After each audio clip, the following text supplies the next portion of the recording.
Hello, everyone, and welcome to the Learn by Doing at Home series, where we bring the cafe's classroom to your home. This is episode 1 of a 4-part series taking place each Wednesday in May.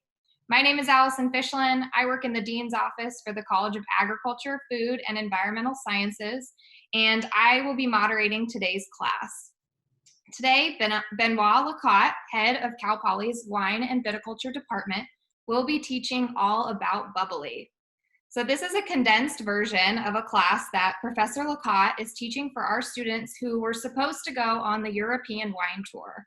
This 3-week tour led by Dr. Lecotte gives our students the firsthand knowledge and experience needed to be successful in a global wine market. Unfortunately, due to COVID-19, this tour has been postponed until 2021. So in the meantime, Benoit is teaching his students virtually about the European wine market. So a few housekeeping items before I kick things over to Benoit. For the best viewing today, please select speaker view versus gallery view. And you can find this in the top right corner of your Zoom screen. If you have any questions during this class, please feel free to put them in the chat and we will do our best to answer all your questions. But please note that Benoit will not be monitoring the chat feature while he is teaching, so please do not send him any private messages. Also, we would love to see photos of you learn by doing at home. So please snap a selfie and share on social media using hashtag #LearnByDoingAtHome. And be sure to tag us at CalPoly_cafes, and we'll put that information in the chat for you. And lastly, before I hand things off to Benoit, we want to know a little bit about who is joining us today. So please answer the following poll to share how you are affiliated with Cal Poly.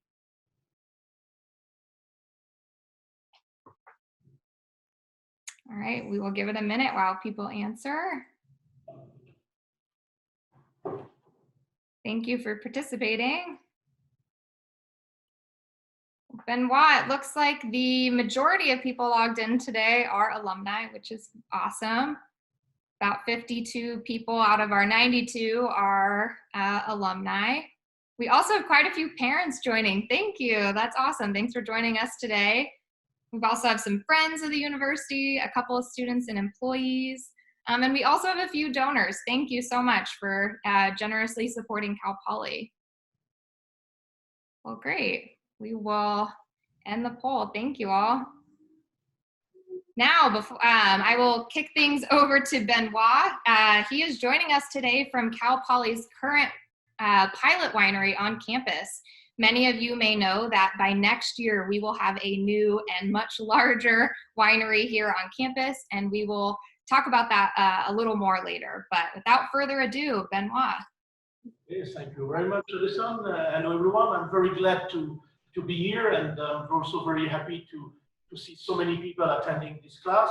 So maybe you don't know, but we are right now in the pilot winery, and in the pilot winery for the moment, we do produce 2 wines, and I put a picture so that you know. One student wine, we will not open it today. Research wine, so those 2 wines are made by the student in enology when they are whether doing their senior project or doing their applied winemaking class. And then to pay the bill, because learn by doing, it's also learn by generating cash flow, we have the wine, the Cal Poly wine, so the commercial wine, okay? So what is important before we start, so I will just explain you who I am. I'm from Belgium, so that's probably where you notice a different accent that is not really from California. In terms of background, I study mainly finance, political science, and marketing, but I made my PhD in management while I was working in the wine industry, in the bank industry in Paris, and internationally I work in Paris, in Geneva, and finally in Burgundy before arriving here at Cal Poly in San Luis Obispo. But let's talk a bit about practical things, because probably some of you, you're amazing learn by doing person, you probably already open your bottle and pour in a glass, but I wanted to be sure that you use the right glasses, okay? So I put a kind of assortment of different potential glass that could be used and some that should not be used. But if you already pour your wine, no big deal. So basically, this glass, you should not use it because it's a glass for beer from Belgium, by the way. I like this beer, but that's not for wine. Basically, because the top is open, and so you will not smell very well the aromas. Same thing here, it's a wine, it's a glass for beer as well. I received that in an event locally, but it does not work for wine because again, it's open, but it's much more designed. This one is for spirits. Probably some people remember when they went to Italy. It's grappa glass, so we cannot use those three glasses, okay? This one is a plastic glass that's good to use when we are in the vineyard. When we travel with the student, we use those glasses. They are technically pale, but and transparent, but I couldn't find mine at home. They're at the office, so I didn't have time to go to pick them up. This glass is a glass for water, but we can also use that in wine events. So the Garages Festival, they give those kind of glasses, which is basically to prevent the people to break glasses because they don't have food in the glass. Okay, you can use that, but technically we use that more for water. On the right side, for the alumni, they remember when they were students, they were probably drinking in glasses like this. So I put a calculated glass. It's perfect to drink red wine, but if you use a glass like this, don't pour till the end, because here you have 2/3 of a bottle of champagne in terms of size. So just pour till here, okay? Those glasses, I don't like them that much because they are not too close on the top.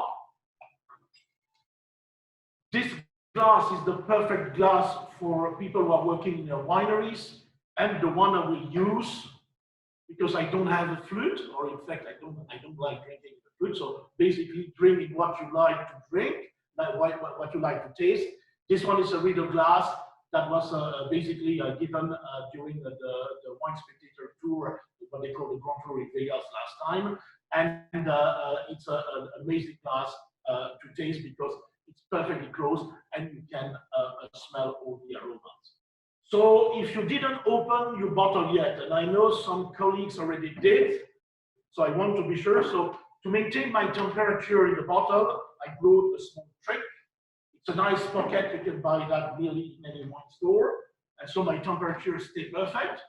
But what you have to pay attention is never open a bottle in putting your eyes on the top of the cork, because there's pressure in the bottle, and if you do that and you are unlucky, you will lose your eye. So basically for one reason, because the cork is smaller than the eye socket, and then because of that, it will explode your eye, okay? So don't do that, okay? We will not have any liability if you do so, okay? So open the bottle. Most of the time in the more expensive one, it's easy to open. When it is cheaper, of course, it may be a bit more difficult.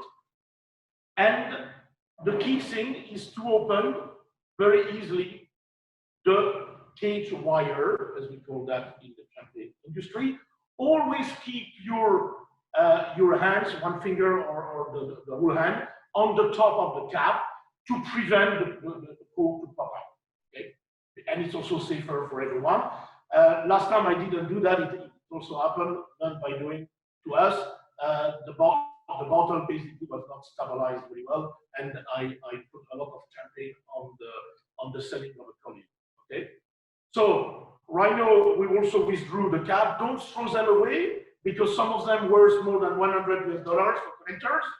Okay, and then you have your cork. Okay, try to put your hands on the top of the cork to be sure that the cork is not popping up, and then unscrew slowly,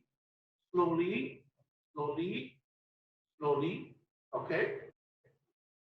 Slowly, and you will perceive some pressure, okay? Just do that still slowly, and you should not have too much noise. I know in Formula 1 racing, they always like having noise, but you see here, no noise, okay? You see, quite simple. Okay, so basically I will choose the best glass I have, the glass in the middle. So this one or this one could work, but I prefer a bigger glass because when you will ask question, I will, of course, have a sip of champagne. By the way, we will talk later on about what you brought, but in the end of the class, I would like you to be aware about what you have brought and which technique of production was used to produce your bottle. Okay, so we will talk about that a bit later. So let's pour a bit. With the foam, we need a bit of time. Okay, so we do that. Okay. Okay. If you have magnums, always have a closure to close the bottle. So there's specific closure, you know, that you can put like this to maintain the bubbles in the bottle, and you put that in your cooler. But you're Cal-Poly alumni, so I'm pretty sure you finish the bottle. That's another story. Okay. So I put that in my bucket. Okay. Why do I have a second bottle? Well, in case this wine is cocktail, I can take the second bottle and I'm not dry. Okay. Perfect. The wine is perfect, no defect. We'll talk about the wine in a few minutes, but I will all encourage you to have a sip. In the presentation, we will have 17 slides, so basically 17 sips. So to be professional, let's try to have a glass of champagne or a sip after each slide. I know some of the audience members will probably have a glass after each slide, but they are here to support the wine industry, okay? So, first thing, and I wanted to talk about that with you, social distancing. Social distancing is very important. And so we decided to calculate how many glasses we needed to keep the social distancing if you were at home. So that you can make exercise and practice with your family. You should have 24 glasses between you and your neighbor. But that's just a joke, but you know, just to have an idea and if you want to entertain during the weekend. But let's move forward. And what will we talk about? Well, basically, Alison, can you go to the next slide? We will talk about all the different products that we can have as sparkling wine.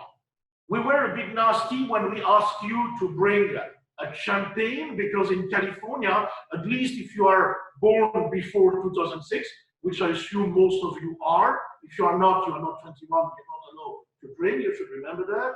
But if you are born before 2006, the champagne in California, the sparkling wine in California, could all be called champagne. But right now, we should call them California sparkling, okay, for regulation reason. And I will come back on that. And last time someone got some problem to deal with that was President Obama when he made the inauguration in 2013 for his second mandate. He used a Corbel sparkling wine, but put cuvée champagne without mentioning California on the invite. And of course, the champagne folks wanted to see. So what can we see here? Where do we produce sparkling and what are the methods that we use? Okay. The best area, we should never say that, the best area is based on the traditional method or the champagne method. So basically, California is fantastic to produce sparkling wine or California champagne because they use most of the producers, there are 3 or 4 brands, big brands in the market where they don't use the traditional method, but most of the producer will use the traditional method, which is something good because the traditional method or the champagne method will give you a taste of yeast. And that's how you recognize. So if you smell in your glass, I would encourage you to take your glass and smell it. You should have a yeasty characteristic if you have a traditional method. Some of you would say, my goodness, I don't have that. I smell rubber, you have a cava. I smell only green apple, you have a tang method, you can have a Prosecco. Or you can have a tang method made in California like Barefoot is doing. So that's the kind of thing that we will try to analyze. Why some wines, some sparkling wines smell some aromas instead of some others.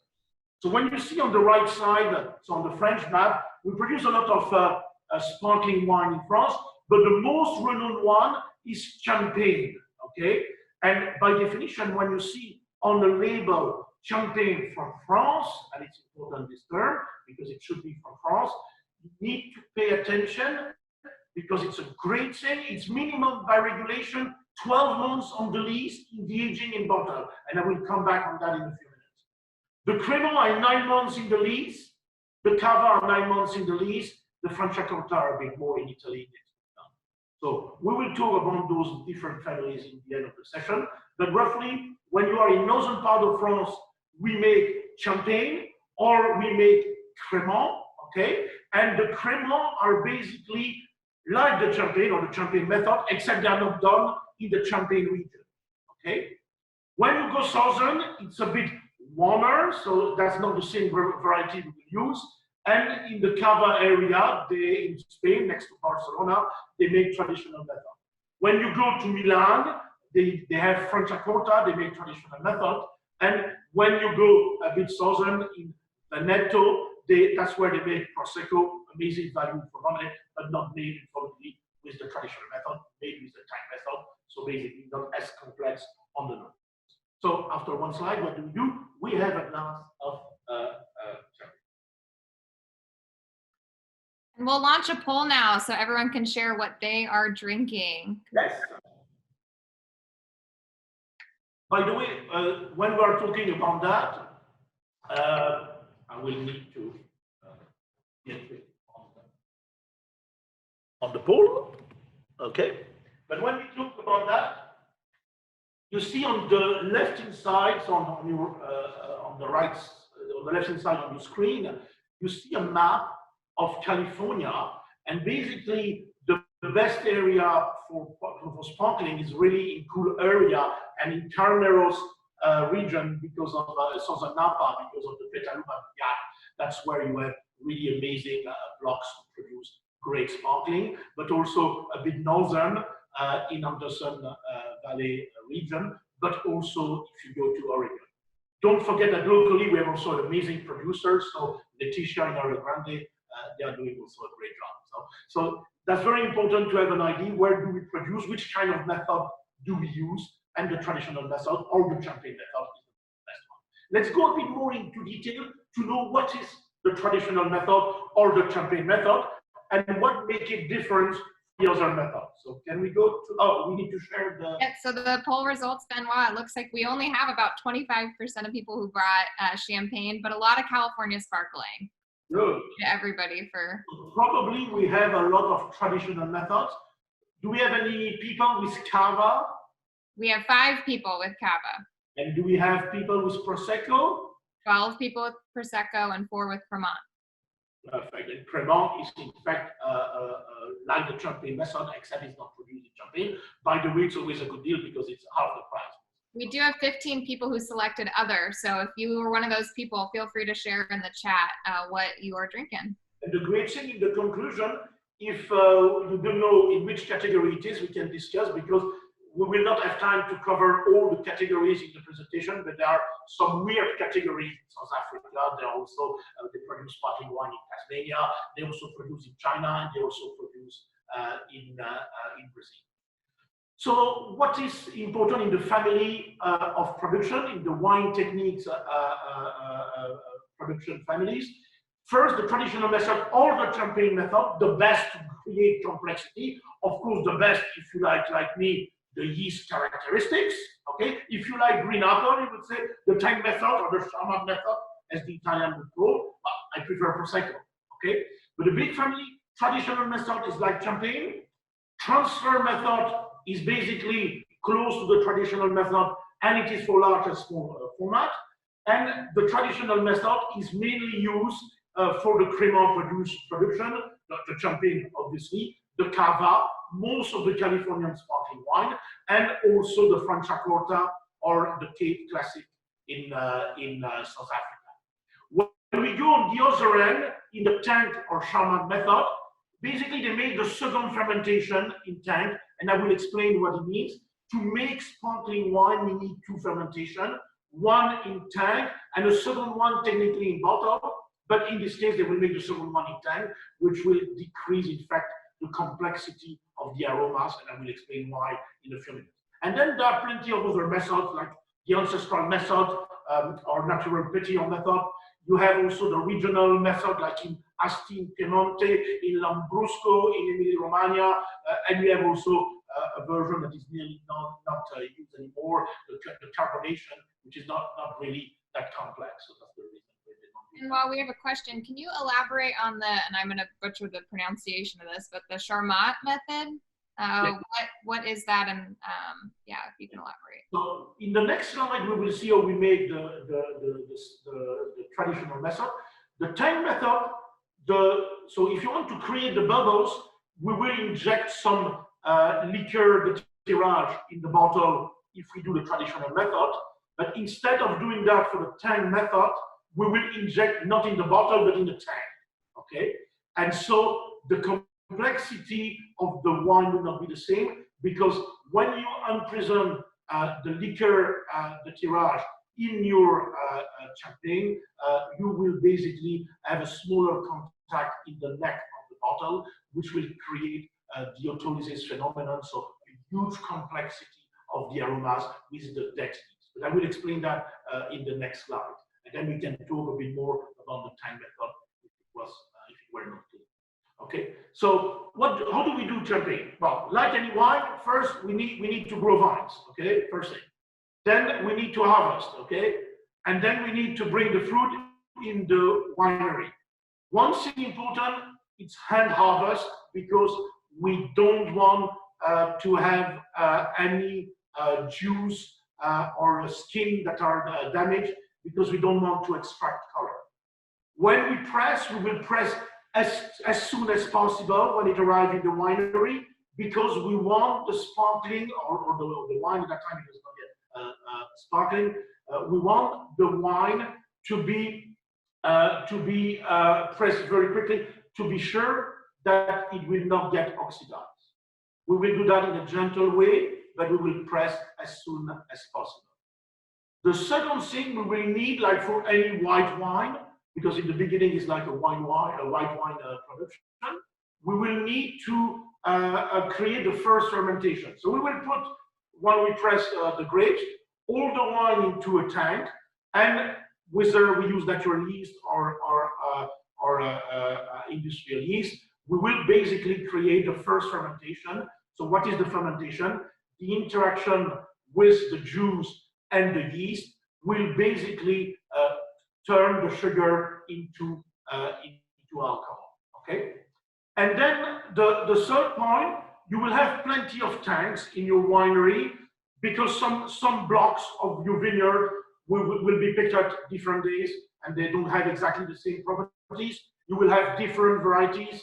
You will have also different vintages, because it's allowed to blend different vintages, and you will have also different origins, as I mentioned earlier. So what would be the key role for the winemaker is to blend everything, to try to make a kind of house signature, a kind of amazing sparkling that is supposed to be representative of the style of your house. Okay, then we have something that we will have to blend and put into bottles. So we'll have a juice that we will have to put into bottle. For the moment, it's like a white wine. Okay, if we were not doing anything else, we would have a white wine. The second fermentation is the moment we will create the fizziness in the bottle. Okay, so how will we do that? We will inject what we call a liqueur de tirage, which is a sweetened compound with also a bit of yeast, to start the second fermentation, to start the creation of the bubble, to in fact start to imprison, if you prefer, the CO2 into the bottle. So we will bottle everything with some, so all your different blends, and you will put a crown cap, and basically the CO2 during the second fermentation in bottle cannot escape. And so that's how you will have bubbles. The problem is that those yeast that we add in the liqueur de tirage will generate some sediments. And don't ask me why. The consumer, they don't like sediments for wine, they don't care for rats. Don't ask me why, but that's what it is. So the reason for which we will need to go through the different steps is basically to be sure that we give to the consumer a very clean wine without sediment, because for white wines, it don't like sediment. And so what would happen? So how do we gain complexity into the sparkling wine? First, the lees aging. So the dead yeast are called the lees, okay? When you will age the sparkling wine on different rack called pupitre, okay, wood rack, you will basically have dead yeast in the bottle, and those dead yeast will create complexity for your wine, what we call the autolysis phenomenon, okay? And then the next step, after several years, from time to time, after 50 years, it's still possible to do that for 50 years, you age your wine, and then one moment you say, well, we need to sell it to the market. So what do? Well, we need to get rid of those yeast that the consumer don't want. And so you will put all the bottles on the pupitre, on the rack, and you will turn them, so what we call the riddling process, or the remuage, you will turn them, and a good remuer in the French market can turn more or less 40,000 bottles a day. Can you believe that? That's a crazy number, okay? So it's not a fun job, but basically you have your rack, and you will turn, during more or less 6 weeks, your bottles to be sure that the dead yeast that will be in the bottle would be in fact imprisoned on the top of the neck of the bottle. Okay, so can you go in the previous slide, Alison? In the previous as well. Okay, and then, because then we will show you the picture, the disgorgement. So that's the moment we want to get rid of those dead yeast that will be homogeneous into the neck of the bottle, okay? And what would happen? How can we get rid of that? So if we open, and even if we are good in learn by doing, we will put everything outside the bottle because we don't know to capture that. So we will freeze, in fact, the top of the neck of the bottle, so the neck of the bottle, sorry, we will freeze it, and we will have dead yeast that are frozen. And when we disgorge, when we open with a bottle opener, the chrome cap, basically with the pressure, the frozen yeast would go away, and then you bottle, okay? But before bottling, we will add what we call dosage or liqueur d'expectation, which is a sweeter compound, mainly used to adjust to the style of some marketing. Okay, right now we can, and then you enjoy. Don't forget to have a glass of wine after each slide. So I will also have one with. Benoit, we have a question. Are the grapes crushed and destemmed prior to the press? No, they are not destemmed. What we want is to have that's the reason for which we have to hand harvest. We want to press slowly, but if we destem, we will open to a certain extent some berries with the juice, and it may generate skin contact. And we want the champagne to be pale in color and not to be dark. So that's the reason for which we don't do that. So what are the different steps? So pressing, so that's the summary of what I explained before. We press in those kind of press, the champagne press, okay? We press gently, but as quick as possible, so we will not let the grape outside because we are afraid of oxidation, like for any white wines, but it should be in a gentle way to prevent the tannin extraction and also to prevent coloration. And then we will create, once it is pressed with the juice, the first fermentation, so the transformation of sugar into alcohol in big tanks. But remember, there are plenty of tanks in your winery because you have tanks for the grape varieties, you have tanks for different blocks, and you may also have tanks from different. Then if we go to the next slide, we will also need the experience and the expertise of a master seller to blend all the tanks to be sure that we can bottle the wine to create the second fermentation. So for the moment, till this step, we only have white wine, okay? So we will put the white wine in the bottle, so we can drink it, but it's very high in acidity. And when we add the white wine in the bottle, we will add the liqueur de tirage. Remember what I was, and sorry for the French pronunciation, but that's how we call it in English as well. And we will add into the bottle this liqueur de tirage to generate the second fermentation, which is again liqueur de tirage, a sweetened compound with some yeast. And then we will put a chrome cap because we want to open the bottle later on to basically get rid of the dead heat. Okay, so that's basically the second fermentation in bottle, and then we will age on the lees. And the complexity is the number of years that you will age on the lees. Okay, so some of those iconic bottles like Dom Perignon. Do you see? Probably, Alison, can you probably stop the screen sharing so that the people can see? So you see the Dom Perignon. So that's a long aging, probably 3-4 years, probably more in some cuvées. If you have the P2, probably 7 or 8 years. You have a very good value for money. The entry, well, the mid-range of Roderer, which is a vintage. By regulation, the vintage should spend minimum 36 months in bottle. So we know it's already 3 years in the bottle.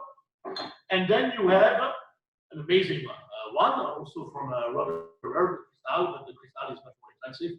So Cristal is 300. This one is a good deal because it's only 80. Comparison is really fantastic, but that's another story. Okay. This one, the one I'm having today, it's a cheap champagne. But we will talk later on about that. It's a cheap but amazing champagne because it's a Grand Cru coming from a small producer. It's $44 on the US market, which is not expensive for a champagne from France. And it has spent, because it's written on the back side, on the back label, it has spent 6 years on the lees. So it has a huge complexity. So again, if you don't smell any yeast on the nose, you probably don't have a traditional method, or you have a very short aging. Some Crémant, the Crémant by regulation are 9 months aging on the lees. The champagne are minimum 12 months on the lees, the grape champagne. And if you go through the vintage champagne, it's minimum 3 years, not on the lees, but in the bottle, which in practice is 3 months, 3 years. Okay, so let's move forward. So we will bottle those still wine to transform them through the second fermentation into bubbles, into sparkling wine. Okay, so on the rack, so we will age them 1 year, 2 years, 3 years, 10 years, 20 years, 30 years. I had once in Champagne 1959. Recently this gold, so basically you can age as long as you want, but it's more expensive to age a long time. And so why do we need those pupitres? You see those racks in wood? Well, we will in fact, just before we want to sell the wine, we will in fact put the bottles like this, the bottle facing the soil. So probably, Alison, you can just stop sharing the screen so that we can see. I'm not sure it's very well like this. So we will put the champagne bottle on the rack like this. There are some professional people who will turn around the bottle, 1/4 of the bottle in the clock wise, 1/4 of the bottle per day during approximately 4 weeks to 1 month, to 2 months. If in practice nowadays, and we can go back to the presentation, in practice nowadays we use 0 pallet, which are a pallet of 500 bottles, and the idea is to have to collect at one moment in the top of the neck of the bottle those dead heat. How we will do that? We will see that in the next slide. So basically, we will need to freeze the neck of the bottle, and you can see on the 2 first picture how we do that. Basically, we have liquid nitrogen, -25, -27 Celsius, and we will just put the bottle into the nitrogen, the neck obviously, because we don't want to put the whole bottle, and we will have, like you see on the last picture, the yeast, the dead yeast, or the lees, if you prefer, that are basically in the neck of the bottle, and they are frozen. And when we open that, and if you want to do that at home, you will notice you will put sparkling wine everywhere. Okay? So in the next slide, that's basically the bottling process. So we open it, we add a bit of liquid because we always lose a bit when we open those big machines. And then we will add the dosage or the sweetness or the liqueur d'expression, it's the same thing, basically to adjust to some market, but from time to time also to hide some effect. And then we will cork. We will cork how? Well, we will cork with a champagne or sparkling cork. We will use a cap, which we can also use as for the collector. Some of them were, as I told you, $100 US, and then we will have a wire cage to be sure that the cork is not pumping out because of the pressure. Okay. And while we've got a great question here, is there a grape stomping festival at Cal Poly? Is there, sorry, I didn't hear the question? A grape stomping festival at Cal Poly. We should consider that. That would be a great idea. But what we want to do in the future, we want to start studying the wine production for sparkling, and in adding all those different references, we will have a perfect portfolio to make it later. Okay? So what is champagne? When we were a bit nasty, when we asked you to prepare a bottle of champagne, we knew that for most of you, a bottle of champagne is any sparkling wine produced anywhere in the world.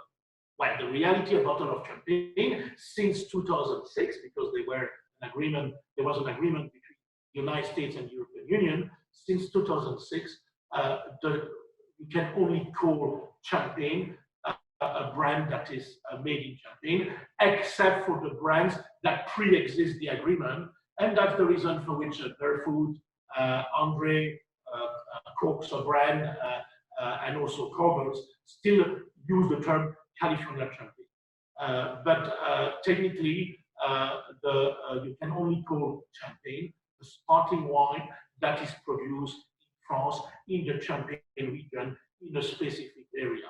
There are also many other conditions. You need to have specific grape varieties. The three most important are Chardonnay, Pinot Noir, Pinot Meunier. You need also to have a maximum yield in terms of production, mainly to maintain the price high. So that's the only region where the weather is not dictating the yield, but in fact, that's the economic condition, the demand. You need also to have the specific method of pruning. You need to have a minimum of alcohol.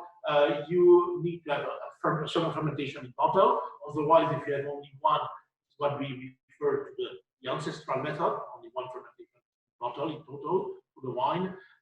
And we need to have for champagne minimum 12 months on the lees, and minimum 12 months in total in bottles. So in practice, most of the producers put 50 months on the lees, because again, it increases the complexity. And finally, I'm not kidding, because the champagne industry, they have a bunch of attorneys. They have 8 permanent attorneys working for them in different offices all over the world. And their job is to check the use of the term champagne. And the first person who is misusing it, they are sued, which gives them most of the time amazing publicity, like it happens with the Obama case. On Monday inauguration. How do we read the label? Well, how do we read the label? So that's my wine. The wine I brought, well, it's not my brand, unfortunately. Okay. So what can we see?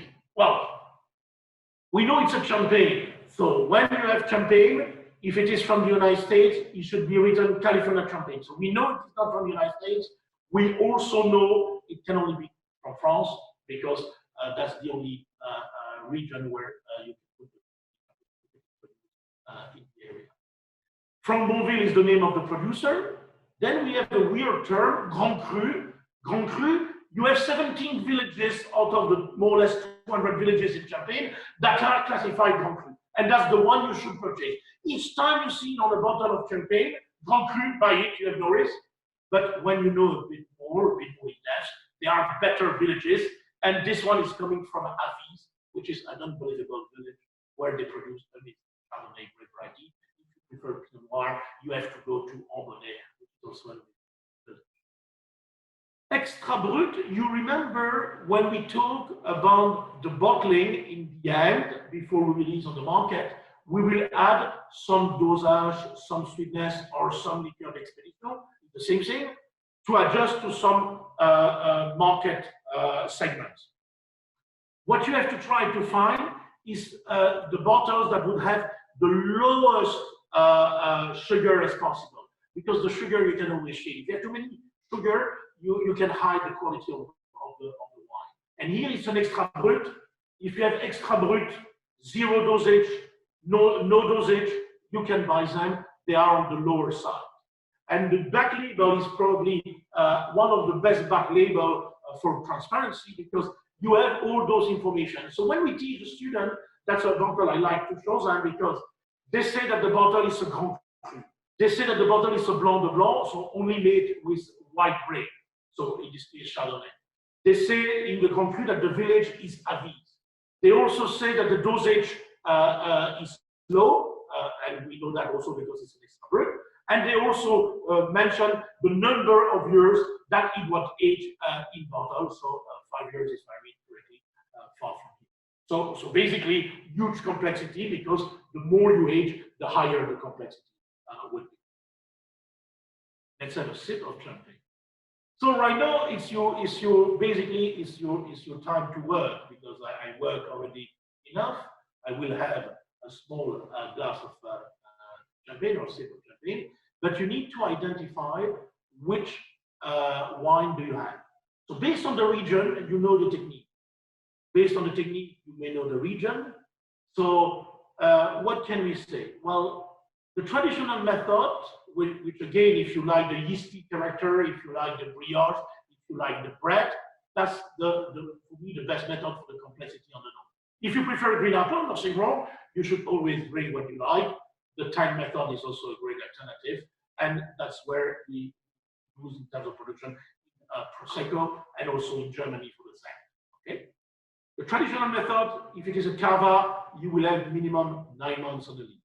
If it is California wines, they tend to be like champagne, minimum 12 months. But there is no regulation in California, but most of them tend to adopt to the best practices of champagne.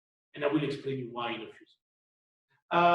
If you are in Franciacorta, it's minimum 18 months on the lease, and Cava I mentioned is minimum in Spain, so next to Barcelona, 9 months. The tank method is very quick to produce. There is not a lot of yeast contact because you will make the autolysis very quickly, big tanks. So again, Prosecco and Sekt in Germany are the two most important area of production. And of course, some California champagne, and I will talk about that when that's the last slide. But if you can tell us, if you cannot find your category, we are more than happy to answer your question, and we can probably before that finish the 2 last slides so that you can have proceed. We have a couple of questions, Benoit, if you don't mind. First, how did they freeze the bottleneck in the 1800s? What method did they use to remove the yeast waste? You know? They were not, and they had sediments into the bottle. And when you go to Champagne, they will ask you to disgorge yourself a bottle, and you can still do that. But when you do that by hand, if you don't have the techniques, you need to open in a certain way. And if you don't have the techniques, half of the bottle will go outside.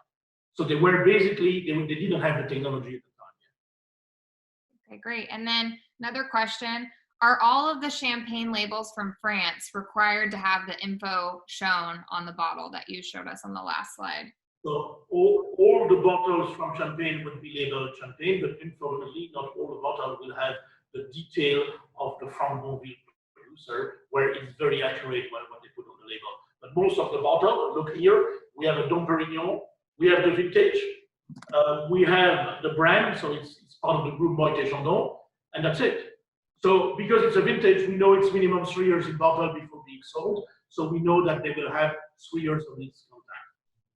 If you have on the other end this one, well, this one is also a vintage, it's a Blanc de Blanc, so you know it is 100% Chardonnay, you know it is a vintage, 2011, so it's minimum 3 years as well in the bottle, okay? I don't have without, this one is without vintage. This one is without vintage, it's a brut, so it's a bottle that is in the French market around a bit below the $20 US, and because it's a brut, you know it has spent a minimum 12 months on the lease and 15 months in the bottle. but you don't have any other information on the back label. But it's written champagne because it's produced in the area where we are allowed to produce champagne. If you buy a Crémant, it's made with the same method, except by regulation it's 3 months younger, and the Crémant, you produce that in all the other French regions except Champagne.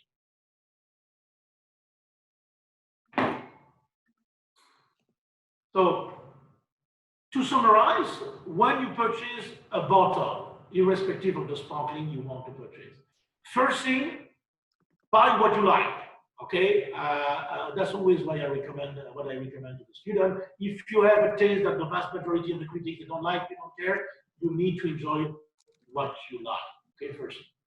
But let's say that over time you want to know better champagne and you want to buy the best deals, the best value for money for champagne. Well, you need to be aware based on the region, because based on the region you know which method of production you are using. So first, the method of production. Is it traditional method, time method, or any other method? The two most important methods are the traditional method or champagne method, and the time method, the method where we make small fermentation in big tanks. So first thing, the method of production. And when we talk about the region, at least in Europe, it's codified by regulation. So when you know the region, you know exactly what is the method of production. Then another thing, you need to know the number of months on the lease. You know the minimum by region. So if you are in Champagne, you know it's minimum 12 months. If you are in Cava, it's minimum 9 months. But you know also with other indication. In Italy, if it is Reserva, it is nearly 5.5 years in bottle. If it is in Champagne vintage, it's at least 3 years in bottle. That's small indication. The variety is more for your personal style. If you like Chardonnay, you need to buy a Blanc de Blanc. If you like more Pinot Noir, you need to buy a Blanc de Noir, which is made only with black variety, with Pinot Noir especially, but also Pinot Meunier. If you like Rosé style, you can also purchase a Rosé style, which is a bit weird in Champagne. That's the only region in the world where you can make Rosé through blending white wine and red wine together. But they also use some blending techniques in some iconic. And then finally, depending on your taste, but also depending on the quality you're looking for, if you look for a zero dosage or a brut nature, which is the same thing, or an extra brut, it means that the dosage will be below 3 grams per liter of sugar. Those champagne are always perfect, because if as a producer you decide to have a lower dosage, you will in fact have outstanding quality. And so that's a way to identify the small producer who are doing great. If they do a zero dosage cuvée, it means that they are not afraid to hide any defect, because there is no defect in the bottle. And finally, you have different villages in Champagne, more or less 200, and 17 of them are classified as Grand Cru. I think another 30 or 40 22, and the rest in the level of village. The best one are the Grand Cru, and the one I purchased here is from Avis, the best Grand Cru for whites. Ambonnet is another village for Pinot Noir, but you have also in the area of Avis, Ailly, Chouilly, Ménil-sur-Roger, and they are outstanding area to make outstanding champagne. Okay. And then to conclude, we will of course answer all the questions. But I wanted to show you a picture of, for me, the best village of production in Champagne, Avis, where I pick up my bottle for only $45, which is a good deal for a Grand Cru. And I would like also, can you go back to the previous slide, Alison? I would like also to mention, because we are here also to support the local Californian industry, most of the brands that you probably brought today to this discussion, they are, most of them using the traditional method, except the brand like Barefoot, like Coke, or like Andre, where they use the tank method. But you see that we produce amazing sparkling wine also in California, whether it is outside California, but inside California, you have great brands like J belonging to Gallo, but also Schramsberg doing a great job. You have Gloria Ferrer, Iron Soul, and so on. What is also Iron Ore, sorry, and so on. What is also important is to notice that a lot of champagne company decided to come to California to invest in the sparkling production, and I listed most of them. And the idea is very simple. They want to protect the market, and they want to charge more for the champagne, and also to have probably sparkling wine that is easier to drink in California and half the price. So basically with lower lease, aging on lease. And then on the other end, they can protect their brands from the French market, where they will have a different style, and that's quite smart business. We talk about Laetitia, and we didn't talk about that, but there is also some investment from Spain, from Cava. Corbenu is one of the biggest producers. Well, we have quite a few questions, and we're running out of time here, so I think we'll move on to the question portion. Yes, that's okay with you. It's okay. I have time to have a glass of wine. So there you go. So what are the taste or style variations that we might expect to find in a Cremant versus a Champagne? Okay, for one reason. Because of the regulation, the Cremant spends 3 months lower on the leaves. So the complexity of the yeasty characters will not be as high as it would be in Champagne. So if you want the intensity, the aromatic profile will not be as complex. That's the first reason. If you buy Cremant from Burgundy, it will be closer to Champagne because they will use the same grape variety, more or less. They will use Chardonnay and Pinot Noir. But on the other hand, if you buy a Cremant, which is very popular in the US, from the Loire Valley, you will have aromas of herbaceous character because it's made out of Chenin Blanc. If you purchase Cremant from Alsace, you may have some Chardonnay and some other grapes produced in Alsace. So the grape variety that you use to make it may be different depending on the region. Okay, great. And what would you recommend as a food pairing with Champagne? It depends on the budget.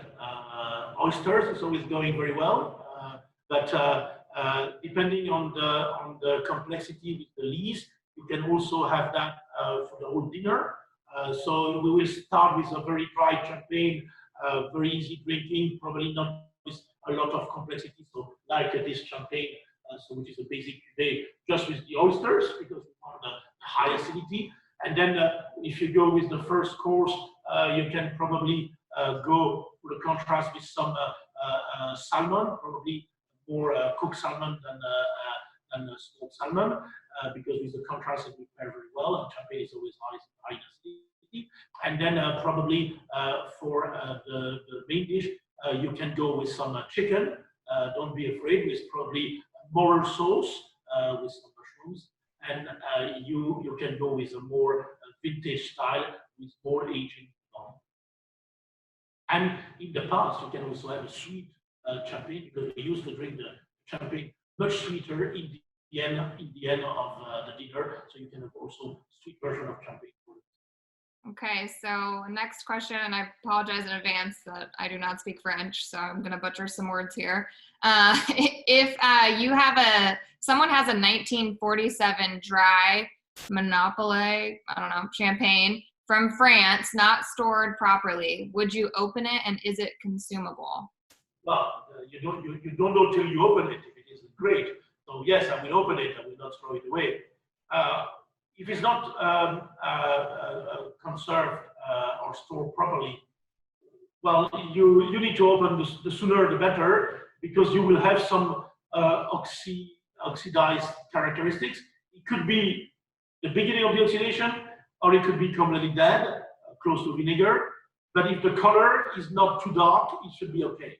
So if I were you, you put that in the cooler and you open it tonight so that you will know. Or you keep it for another big ceremony with your family. So Benoit, will Cal Poly be making sparkling wines in the new Cal Poly winery? We are studying with the team, with the winemaking team, to do that. We have some early discussion with a player where they mainly do sparkling, and we would like to team with them to do it. So probably with only one pipette and one Euro palette. This one is not And for those who don't know about the winery, can you share a little bit more about that? The new winery, yes, the new. So from harvest, from the next harvest, so harvest 2020, we will have a new building that we will be completely brand new, where we will in fact have the state-of-the-art winery. And thanks to many people that I saw in the audience today, their support, and it will teach the student basically how to operate a winery. And I don't know if you have some slide, Alison, to share, or the link that you share online. So I will share the link that people can look at in the chat. Right now, we have two buildings in the center. So one building would be the winery, and the second building would be for the class teaching, what we call the Grand Hall. We'll have three labs: the knowledge lab, a sensory analysis lab, and also a viticulture lab. And we will have also a meeting room in this Grand Hall where we could host any industry event. The winery as such, on the left side, would be the state of the art with basically a commercial what we call a production lab to make the analysis. We will have also a research lab. We will have also an area to make some experimentation for single projects, called the research area. We will have also a different barrel room with temperature control, and we will also have different size of tanks depending on the project we're working on. And again, we do 3 wines. We do student wines during the applied winemaking class. We do a research wine during the senior project classes, and we do commercial wine to pay for the bills. Because the 2 first wine we don't sell, so it costs money, and the commercial one we sell to pay for the bill, but we do not produce a lot. We produce on average 2,000. Okay, so we are up at the end of our time. For those of you who we weren't able to answer your questions, we apologize for that. We put Benoit's email in the chat. Feel free to reach out to him with any questions we weren't able to answer.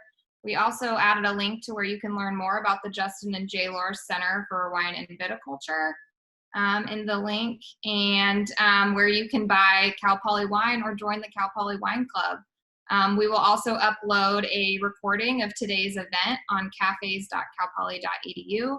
And please be sure to tune in next Wednesday, May 13th from 5 to 6 p.m. for an episode on foraging, floral arranging, and everyday entertaining with Melinda Lynch and Amber Carson. And we will put the link to where you can sign up in the chat as well. So thank you all for joining. Thank you, Benoit. Thank you, everyone.